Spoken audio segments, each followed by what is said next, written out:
بسم الله الرحمن الرحیم نحمده ونصلی ونسلم علی رسول کریم۔ حیض و نفاس اور استحاضہ اتنا اہم مسئلہ ہے کہ اس کی اہمیت کا کوئی بھی کبھی بھی انکار نہیں کر سکتا۔ حیض، نفاس، استحاضہ، اس کا تعلق نماز سے ہے، اس کا تعلق روزے سے ہے، اس کا تعلق حج سے ہے، اس کا تعلق عدت کے ایام سے ہے، اس کا تعلق زندگی کے ہر مسئلے سے جڑا ہوا ہے۔ عورت کے نکاح ثانی سے ہے، حج کرنا، عمرہ کرنا، نماز پڑھنا، تلاوت کرنا، ان تمام اعمال سے یہ چیز جڑی ہوئی ہے۔ عدت اور اس نوعیت کے بہت سارے مسائل اس کے ساتھ یہ معاملات جڑے ہوئے ہیں۔ تو یہ مسئلہ سمجھ لیں ہمارے پوری فقہ کے تقریباً 25% سے زیادہ حصے سے جڑا ہوا ہے۔ مگر مسئلہ یہ ہے کہ آج کے زمانے میں علماء کرام، مفتیان کرام اور بڑے بڑے حضرات اس سے غفلت میں ہیں، اور غفلت ہونے کی وجہ اس کی یہ ہے کہ ہمارے مدارس میں اس کی تمرین نہیں ہوتی۔ آپ حضرات، ہم انشاءاللہ اس مسئلے کو پڑھیں گے، مگر اس مسئلے کو پڑھنے کے ساتھ ایک بنیادی چیز سمجھ لیجئے۔ بنیادی چیز یہ ہے کہ اس آپ حضرات اس کلاس کے اندر جو بھی سوال کریں گے وہ لکھ کر کریں گے، چیٹ باکس کے ذریعے سے کریں گے۔ کچھ سوالات میں آپ حضرات سے کروں گا، آپ سب حضرات نے جواب دینا۔ موبائل لگا کے خود ایک سائڈ پہ ہوگے، برائے مہربانی یہ کام مت کیجیے گا۔ میں آپ سے ڈیڑھ کر کے 10 دن 1.5 گھنٹے کا وقت لوں گا، یعنی آپ حضرات صرف 900 منٹ کے اندر سارے مسئلے کو نہ صرف یہ کہ سمجھ لیں گے بلکہ اس میں ازبر ہو جائیں گے، یہ میرا آپ سے وعدہ ہے۔ لیکن شرط یہ ہے کہ آپ نے اس کی تمرین میرے ساتھ کرنی ہے جو میں کہوں گا، اور ہم انشاءاللہ 90 منٹ کے اندر پڑھیں گے۔ 90 منٹ کے اندر روزانہ کے 90 منٹ ہوں گے۔ وقت کی پابندی انشاءاللہ میں کروں گا، آپ حضرات بھی وقت کی پابندی کیجیے گا۔ جیسے جیسے آپ بڑھتے چلے جائیں گے آپ حضرات کو چیزیں سمجھ میں آتی چلی جائیں گی۔ ہم ہم الف با سے شروع کریں گے اور انتہا تک جائیں گے، یعنی ہم بالکل 0 سے شروع کریں گے اور 100 تک جائیں گے، یا 1000 تک اور کروڑ تک جائیں گے۔ آپ حضرات نے کچھ بھی نہیں پڑھا ہوا، کچھ بھی نہیں سمجھا ہوا، اس میں گھبرانے کی ضرورت نہیں ہے۔ آپ کو کچھ بھی سمجھ میں نہیں آ رہا، آپ چیٹ باکس میں لکھ دیں مجھے نہیں کچھ سمجھ میں آ رہا۔ آپ گروپ کے اندر میسج ڈال دیں کہ مجھے کچھ سمجھ میں نہیں آ رہا، تو انشاءاللہ میں سمجھانے کی کوشش کروں گا۔ شرط ہے کہ آپ کم از کم مدرسے کے طالب علم ہوں، آپ اصطلاحات کو، بنیادی مصطلحات کو سمجھتے ہوں۔ ایک بات۔ دوسری بات، آپ مجھے بتائیے کہ ایک میرا آپ سے سوال ہے۔ سوال یہ ہے کہ آپ میں سے کوئی ایسا ہے جس نے میراث کا مسئلہ عبارات فقہا سے حل کیا ہو؟ میراث کے مسئلے کو آپ میں سے کوئی، یا آپ کے اساتذہ میں سے کوئی ایسا ہے جس نے میراث کے مسئلے کو عبارات فقہا سے حل کیا ہو؟ میرے سوال کا جواب دیجیے گا، پھر میں آپ کے سوالات کی طرف بھی آؤں گا۔ سب ساتھیوں سے درخواست ہے، کوئی ایسا ہے آپ کی نظر میں جس نے میراث کے مسئلے کو اس سے حل کیا ہو؟ علی حیدر بھائی، آپ کہہ رہے ہیں کہ جی، یعنی آپ کسی ایسے کو جانتے ہیں جو میراث کے مسئلے کو عبارات فقہا سے حل کرتا ہو؟ لا الہ الا اللہ۔ سب ساتھی جواب دیں بھی، سب ساتھی جواب دیں گے تب ہم آگے بڑھیں گے۔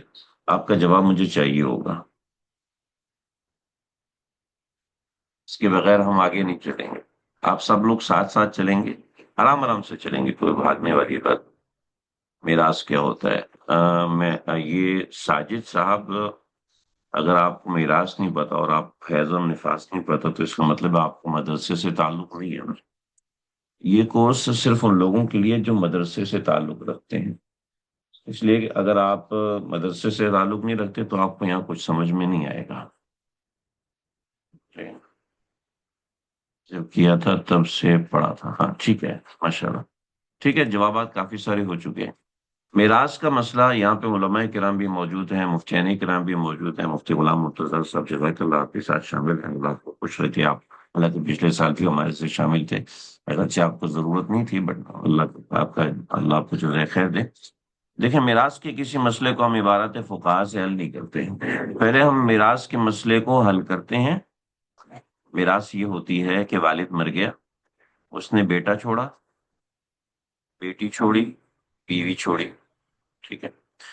اب ہم ایسے نہیں کہ شامیہ کھولتے ہیں اس میں سے دیکھتے ہیں بیٹے کا حصہ کتنا ہے، بیٹی کا حصہ کتنا ہے، ہم کہتے ہیں یہ مسئلہ کس سے چلے گا، یہ مسئلہ ہم کہتے ہیں یہ مسئلہ چلے گا 8 سے، بیوی کو ایک حصہ، 7 حصے ان کو، پھر اس کے اندر تصحیح ہوتی ہے وغیرہ وغیرہ۔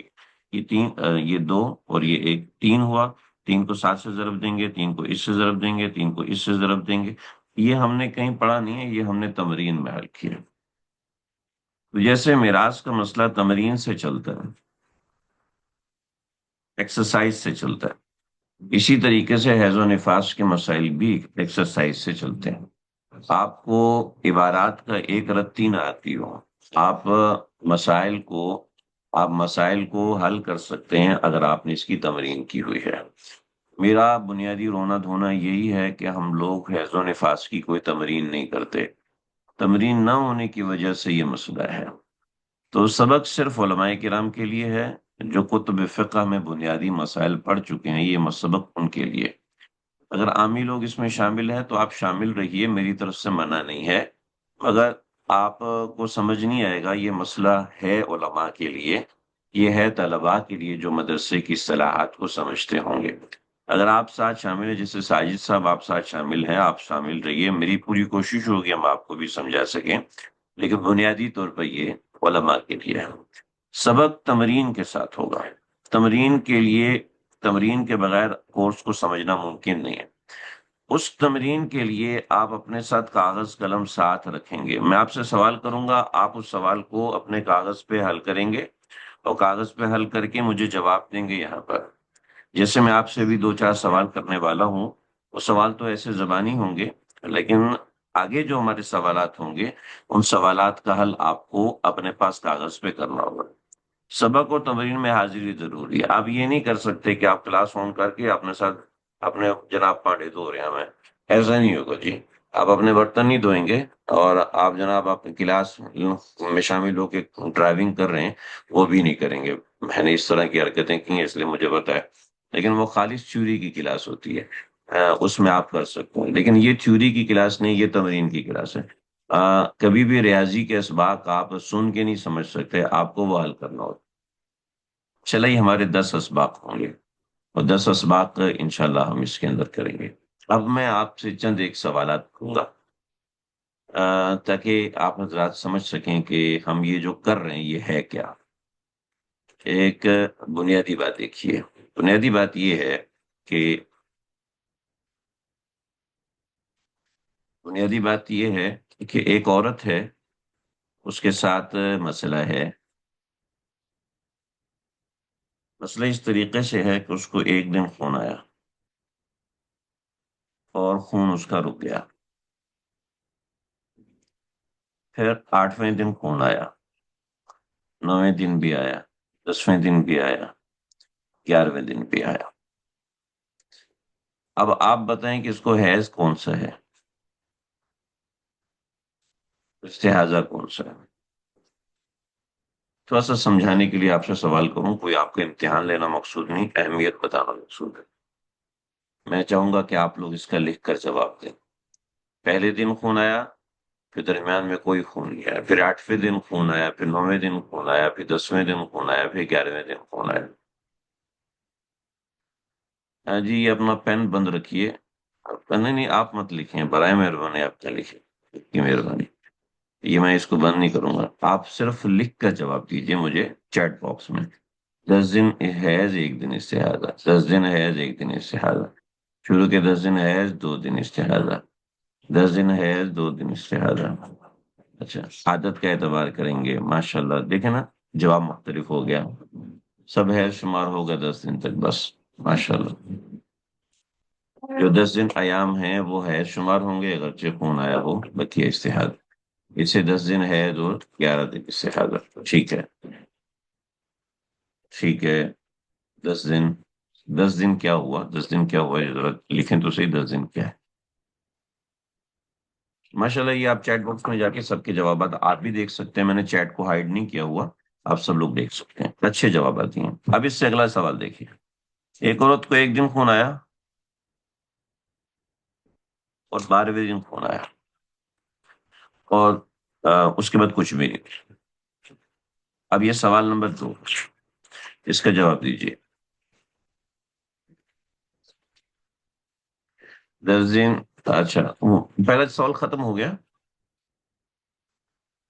جو 8ویں سے شروع ہو وہ ہے شمار ہوگا جی، دیکھ لیجئے۔ علی حیدر صاحب، آپ نے بہت اچھی کوشش کی جواب دینے کی، اور آپ کے حساب سے جواب ٹھیک ہے، لیکن اصل میں جواب ٹھیک نہیں ہے۔ میں انہی باتوں کو سمجھانا چاہ رہا ہوں کہ ہم ان باتوں کی وجہ سے شک میں مبتلا ہوتے ہیں حیض کے مسائل میں۔ اس کی بنیادی وجہ یہ ہوتی ہے کہ تمرین، ان سارے جوابات میں ایک جواب صحیح ہے کہ عادت کا اعتبار ہوگا، ٹھیک ہے، اس سے زیادہ ہے سب۔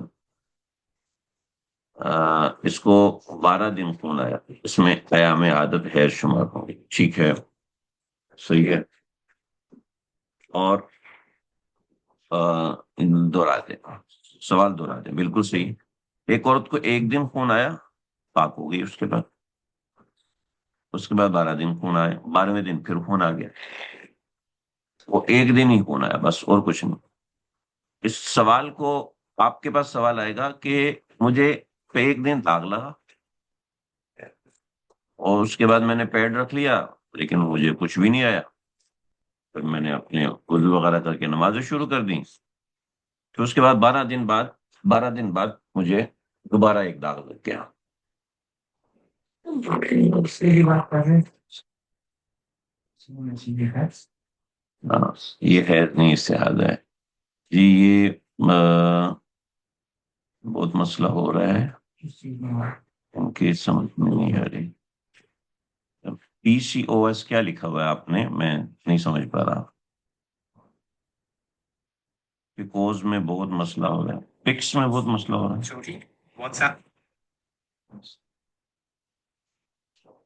سب اشتہاد ہے۔ یہ اوان صاحب مجھے بتائیے گا، جو آپ نے سوال کیا ہے۔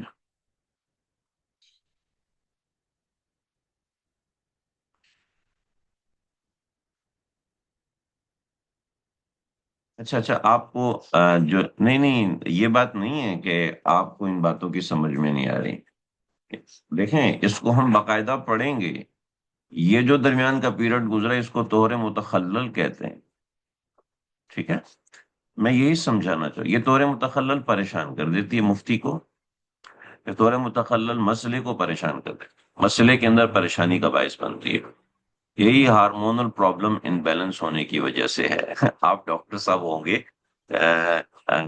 ہارمونل پرابلم دیکھنا ڈاکٹر کی ذمہ داری ہے، مفتی کی ذمہ داری ہے وہ مسئلہ دیکھے گا، ٹھیک ہے، تو ہم مسئلہ دیکھ کر بتائیں گے کہ آیا اس کو ہارمونل پرابلم کی وجہ سے جو بلیڈنگ ہو رہی ہے وہ حیض ہے یا نہیں ہے، شرعی طور پر وہ حیض ہے یا استحاضہ ہے۔ یہ بہت سی بچیوں کو پرابلم آتی ہے، بہت سی بوڑھی عورتوں کو پرابلم آتی ہے، جوان خواتین کو کم پرابلم آتی ہے، بٹ آتی ہے پرابلم، تو وہ ہم اس پرابلم کی ریزن کی طرف ہم نہیں جا رہے، ہم اس پرابلم کی وجہ سے جو شرعی احکامات ہوتے ہیں ان شرعی احکامات کو دیکھیں۔ ایک عورت کو مینوپاز شروع ہو رہا ہے تو اس کی طہر بڑھ رہی ہے، بہت سی چیزیں ہوتی ہیں، خیر میں صرف آپ کا فوکس اس مسئلے کے اوپر لے کے آ رہا ہوں کہ ایک دن اس کو داغ لگا، پھر 12ویں دن داغ لگا، اب کیا حکم ہے اس عورت کے لیے، ٹھیک ہے، تو اب اس مسئلے میں بے شمار غلطیاں ہوتی ہیں، حالانکہ کہنے کو یہ بالکل چھوٹا سا مسئلہ ہے، اس کے پیچھے کا فاصلہ دیکھا جائے گا، اس کا اس کی پیچھے کی عادت دیکھی جائے گی، عادت طہر دیکھی جائے گی، عادت حیض دیکھی جائے گی۔ میں ان مسائل کا جواب آپ کو نہیں دے رہا، آپ خود ان مسائل کو 2 سبق پڑھنے کے بعد جواب دینے لگیں گے، انشاءاللہ 2 سے 3 سبق پڑھیں گے، آپ ان سوالات کا جواب دینا شروع ہو جائیں گے، اس وقت آپ اس کلاس کو آپ دیکھیے گا، سنیے گا، تو آپ کو سمجھ میں آئے گا۔ طور متخلل، ہم نے باقاعدہ سبق ہے ہمارا، طور متخلل لکھیں گے، نہیں، طور متخلل لکھیں گے نہیں. طور متخلل تو ایک پروسیس ہے نا. میں کہتا ہوں کہ یہ چیز جائز ہے، تو آپ کہتے ہو یہ کیوں جائز ہے، تو میں کہتا ہوں فلاں حدیث میں آیا ہے. ٹھیک ہے. تو اب جب جائز کہنے کے لیے اس حدیث کو میں کوٹ نہیں کر رہا، میں کہتا ہوں جائز ہے. ٹھیک ہے. تو ہم طور متخلل کی وجہ سے اس کو پاک شمار کریں گے ناپاک شمار کریں گے، وہ بات ہے، وہ آگے اس کا پورا ایک چیپٹر ہے، اس کو ہم پڑھیں گے. میں آپ کو ایک تھوڑا سا اوور ویو اس کا دے دیتا ہوں تاکہ آپ حضرات اس کو دیکھ سکیں، سمجھ سکیں. کہ دیکھیے ہم اس کو آگے پڑھیں گے. یہ اس کے حوالے سے عورت ہے. عورت کو دم آتا ہے. وہ دم دو طرح کا ہوتا ہے، ایک دم صحیح ہوتا ہے، ایک دم فاسد ہوتا ہے. پھر طہر آتی ہے. طہر دو طرح کی ہوتی ہے، ایک طہر صحیح ہوتی ہے، ایک طہر فاسد ہوتی ہے. کل ہم اس کو سمجھیں گے اور تفصیل سے سمجھیں گے. یہ چار چیزیں سمجھ میں آ گئیں، آپ کو ہر مسئلہ سمجھ میں آ جائے گا. اور پورا کتاب الحیض والنفاس والاستحاضہ یہ سارا کا سارا دم صحیح دم فاسد، طہر صحیح طہر فاسد کے اندر جڑا ہوا ہے. یہ کیا ہوتا ہے، اس کی تعریف بھی ہم پڑھیں گے، ڈیفینیشن بھی ہم سیکھیں گے. اور سیکھیں گے، یاد نہیں کریں گے. یاد کرنے کی کوئی ضرورت نہیں، صرف سیکھیں گے، اس کو سمجھیں گے اور سمجھ کے انشاءاللہ اس کو اپلیکیشن کریں گے کہ اس کی اپلیکیشن کیسے ہونی ہے.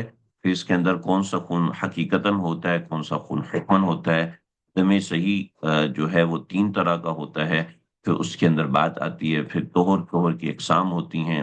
پھر جو طہر فاسد ہوتا ہے وہ 7 قسم کی چیزیں ہوتی ہیں. یہ کچھ بھی آپ کو یاد کرنے کی ضرورت نہیں، یہ ہم ساتھ ساتھ اس کی مشق کریں گے، آپ لوگ ساتھ ساتھ حل کرتے چلے جائیں گے. آج ہم نے بنیادی طور پہ یہ سمجھنا تھا کہ ہم نے کلاس کو جوائن کیسے کرنا ہے. یہ حیض نہیں استحاضہ ہے، کیونکہ حیض کی کم از کم مدت 3 دن ہے اور 3 راتیں ہیں.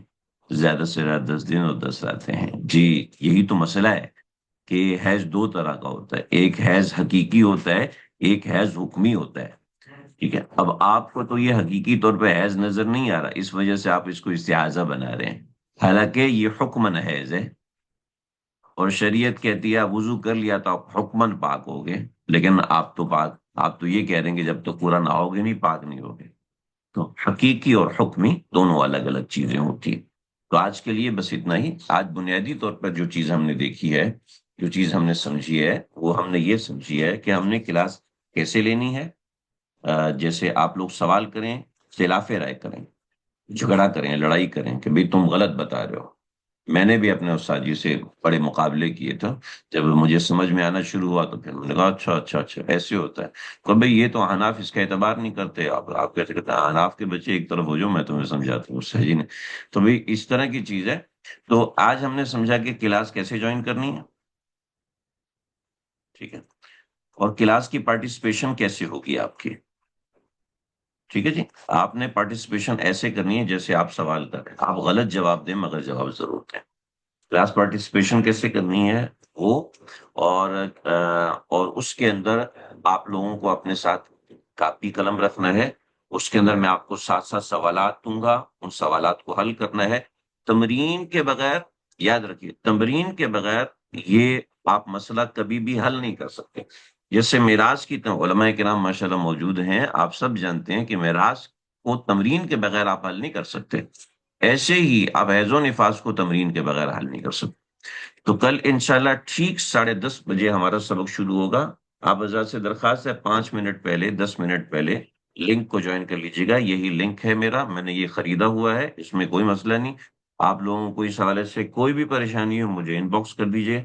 آج کے سبق کی ویڈیو بھی بھیجوں گا اور یوٹیوب لنک بھی بھیجوں گا. جس کے موبائل میں مسئلہ ہے، ڈیٹا کم ہوتا ہے، وہ یوٹیوب لنک کے ذریعے سے دیکھ سکتا ہے. اور آگے کے جتنے بھی اسباق ہیں ان سب کو اس کی ویڈیو بھی میں انشاءاللہ بھیجوں گا. جی ویڈیو بھی آئے گی اور پی ڈی ایف بھی میں ساتھ بھیجوں گا انشاءاللہ. ہمارا سبق ایک دفعہ شروع ہو جائے. آپ سب حضرات کا بہت بہت جزاک اللہ، آپ لوگ شامل ہوئے. اللہ آپ لوگوں کو جزائے خیر دے. ہماری کلاس کی ڈیوریشن 10:30 سے لے کے 12 بجے تک ہوگی، یعنی 1.5 گھنٹہ ہمارے کلاس کی ڈیوریشن ہوگی. اور آپ کو پتہ بھی نہیں چلے گا کہ 1.5 گھنٹہ کیسے گزر گیا، سمجھ ہی نہیں آئی. ٹھیک ہے. آپ سب لوگوں کے پیغامات آ رہے ہیں، ان سب پیغامات کا بے حد جزاک اللہ خیر. آپ سب کے پیغامات کی مجھے بڑی قدر ہے. ہمارے کچھ ساتھی ایسے بھی ہیں جو کہ یہ پورے مدرسے کے اندر اس کو لگاتے ہیں، تو یہ جو مدرسے میں لگانے والے حضرات ہیں ان سے درخواست ہے کہ جو بچے ان کے پاس پڑھ رہے ہوتے ہیں، علماء طلباء پڑھ رہے ہوتے ہیں، ان کے سوالات کے جوابات بھی بھیجنے کی ایک ترتیب رکھیں۔ سوالات اسکرین پہ ہیں تو بہت بہتر جی، سوالات اسکرین پہ ہی آئیں گے، سوالات جیسے میں نے بھی اسکرین پہ دیے ہیں نا، سوالات اسی طرح اسکرین پہ آئیں گے، ان کے جوابات ہم حل کریں گے اور پھر سوالات ہم یہاں پر اسکرین پہ بھی دیں گے۔ میرے پاس جو پی ڈی ایف ہے، اس پی ڈی ایف کے اندر سوالات اور یہ سب چیزیں میں نے پہلے سے بنا کے رکھی ہوئی ہیں۔ پچھلے سال جو میں نے کورس کروایا تھا، اس کورس کے اندر وہ ساری چیزیں موجود ہیں، اور الحمدللہ یہ اس کے کچھ حل کیے ہوئے ورژن بھی ہیں، کچھ ایسے ہیں جو سوال ہم نے آگے کرنے۔ یہ سارے نوٹس میں نے بنائے ہوئے ہیں، اور یہ نوٹس بھی میں آپ کو مہیا کروں گا، اور اس کے اندر کچھ بھی آپ کو مشکل ہو وہ آپ کر لیجیے گا۔ کچھ میرے افغانستان کے ساتھی جن کو اردو میں مسئلہ تھا، تو ان کو میں نے عربی میں کچھ نوٹس کر کے دیے ہوئے ہیں۔ اگر کسی کو اردو میں مسئلہ ہے تو وہ بھی مجھ سے لے سکتا ہے۔ انگلش میں فی الحال ہمارے پاس اویلیبل نہیں ہے، اس کے اوپر بھی ہمارے ایک دو ساتھی نے کہا تھا کہ وہ کام کریں گے۔ فی الحال تو اتنا ہی ہے، انشاءاللہ اس سے سمجھ میں آ جائے گا۔ امید ہے آپ حضرات کو سمجھ میں آیا ہوگا۔ کتنے عرصے کا؟ 10 دن کا کورس ہے۔ یہ 10 دن میں نے سبق کے شروع میں بتایا کہ 90 منٹ 10 دن آپ دیں گے، انشاءاللہ ہو جائے گا۔ ٹھیک ہے جی، مجھے اجازت دیجیے۔ السلام علیکم ورحمۃ اللہ وبرکاتہ۔ ٹھیک ٹھیک ہے جی، السلام علیکم ورحمۃ اللہ وبرکاتہ۔